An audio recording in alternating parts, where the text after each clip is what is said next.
Okay, this is a typical narrowboat setup inside an engine bay of a cruiser stern boat. We've already got a video showing a typical stern tube greaser that was above the deck. This one here is more usually a stern tube greaser. This part here is underneath the deck. This boat has recently been run, and a good test that everything is okay. As you can see, there's no water ingress or no water dripping from the stern tube area here.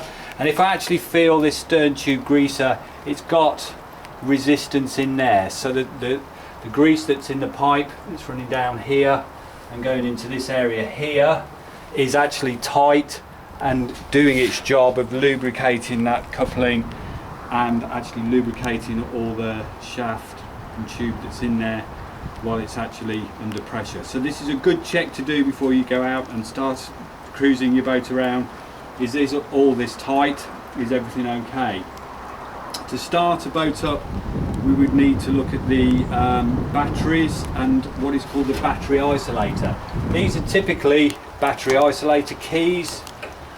They come in slightly different shapes and sizes, but they're all pretty much a similar format in that they have a little nipple on the side there which engages into the actual switch. Most boats have two sets of isolator keys. The isolator keys are to segregate the start battery from the domestic battery, and on this particular boat we have a start battery here and then a bank of 3 domestic batteries here. Without these keys in their position and actually switched on, nothing will happen within the boat. The easy test is if they come out, they're off. If you can't pull them out, they're in the on position. So by turning both those so I cannot remove them means that this boat now is ready for me to go and start using it. What I'll do now is just pop out this area here and start this engine up now that I've got all this in the on position and ready to go.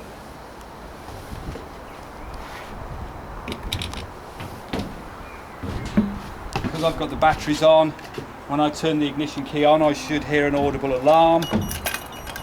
The audible alarm is telling me that the ignition is on and the batteries are connected, and you can see a series of lights on here saying that the boat is ready to actually start to run.